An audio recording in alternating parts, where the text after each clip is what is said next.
Bonjour à tous et à toutes, je suis ravie de vous retrouver pour cette nouvelle capsule. Je suis près du Mekong au Vietnam et cette semaine nous allons essayer de comprendre pourquoi les mauvaises habitudes font autant de résistance et comment on peut essayer de les améliorer.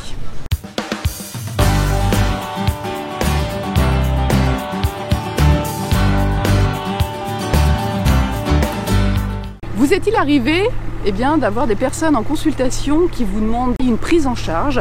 Vous mettez en place un protocole avec leur aval, tout le monde a l'air bien content, mais au final, lorsque vous les revoyez et si vous les revoyez, aucun conseil n'a été mis en place, ou très peu, ou ce qui devait être pris ne l'a pas été, ou différemment de ce que vous aviez préconisé. On va voir que différents acteurs jouent dans cette problématique de lâcher nos vieilles habitudes de vie. Nous allons voir qu'il y a 3 grands acteurs dans ce problème d'avoir du mal à changer ses habitudes de vie. On va voir qu'il y a la capacité d'attention pendant le rendez-vous, la physiologie du cerveau, mais aussi les émotions et l'inconscient. Alors, les neurosciences en parlent très bien, la capacité d'attention lors d'un rendez-vous est très diminuée. Sachez qu'au bout de 20 minutes de rendez-vous, la capacité de la personne à vous écouter et à enregistrer l'information diminue de 50%. Au bout d'une journée, c'est 80% de ce que vous avez dit à la personne qui est oublié et au bout d'un mois, il n'y a plus aucune trace des conseils que l'on a donnés. Sachez que le cerveau ne peut pas gérer plus de 2 à 3 nouvelles habitudes en même temps. Donc il va falloir bien cibler le choix des conseils et pensez que 60% des personnes sont visuelles, donc un schéma, une image vaut mieux que 1000 mots. Alors on verra aussi que pour certaines personnes, les mauvaises habitudes sont tellement ancrées, sont tellement puissante, que ce soit l'alimentation, l'alcool, le tabac, qu'il y a eu un changement de physiologie dans le cerveau et que certaines zones du cerveau ne fonctionnent plus de la bonne façon. On a des découpages, des neurotransmetteurs comme la sérotonine et la noradrénaline. La zone de la motivation qui va être diminuée, la zone du contrôle aussi cérébral va être diminuée, la zone de la routine au contraire va être augmentée. On va se rendre compte que les neurotransmetteurs comme le GABA, la sérotonine, la dopamine sont diminués et c'est ce qui nous permet quand même de gérer nos comportements, mais aussi un état inflammatoire cérébral va s'être installé.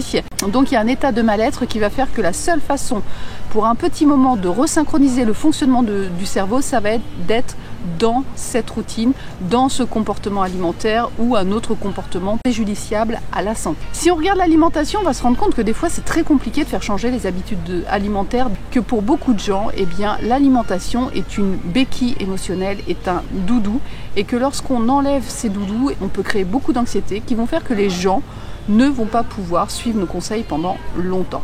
Pour certaines personnes, ça va être contradictoire puisque ça va être une sensation pour eux de devoir rejeter leurs valeurs familiales, leurs traditions familiales. Pour d'autres, ils expriment leur amour en cuisinant certains aliments et leur interdire quelque part de manger certains aliments, de les cuisiner, va beaucoup les frustrer parce qu'ils ne peuvent plus exprimer leur créativité, mais ils ne peuvent plus exprimer leur amour auprès des autres. Bien sûr, l'alimentation, on le sait, comble un vide, calme les angoisses, fait taire les colères. Donc vraiment, il faut aller sur ce versant émotion et alimentation.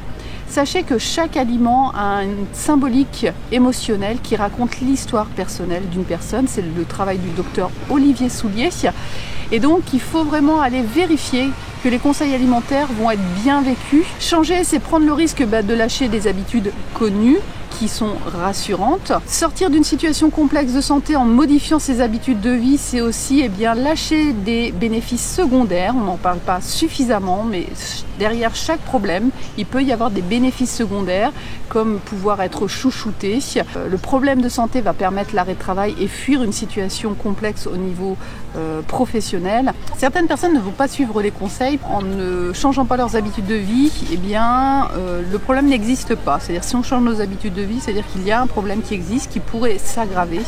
Donc en ne changeant rien, en fin de compte, on oublie que le problème existe. Certaines personnes n'ont pas réglé non plus leurs problèmes avec l'image d'autorité dans la famille et vous pouvez, hélas, vous retrouver dans cette situation où vous représentez l'autorité parentale et donc on va plutôt s'opposer à cette autorité parentale, donc ne pas suivre les conseils. Et puis d'autres personnes, hélas, qui ont été maltraitées émotionnellement, qui sont dans l'autopunition et qui ne suivront pas non plus les conseils parce qu'ils ne le méritent pas. Alors comment peut-on faire pour essayer d'aider les gens à sortir de ces mauvaises habitudes de vie aussi, il va y avoir le travail avec le rééquilibrage des neurotransmetteurs. Méfiez-vous du temps de consultation trop long qui ferait que les personnes n'enregistrent peu d'informations et celles qui ne sont pas les plus importantes. Bien sûr, bien faire verbaliser le problème le plus important du pourquoi ils consultent. Quel est l'impact réel sur leur vie, qu'est-ce que ça les empêche de faire au quotidien, parce que c'est sur cette base qu'on pourra travailler, et surtout qu'est-ce qu'ils attendent de vous.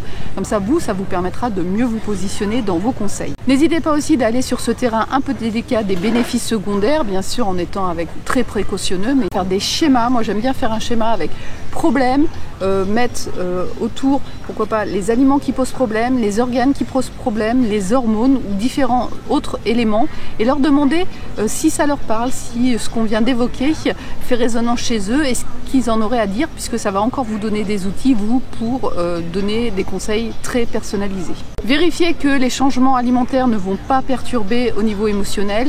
Limitez à 2 voire 3 conseils. N'hésitez pas à revoir plus régulièrement sur des temps plus courts qui permettra vraiment d'entretenir la confiance, mais aussi de faire évoluer ses habitudes de vie en une routine positive.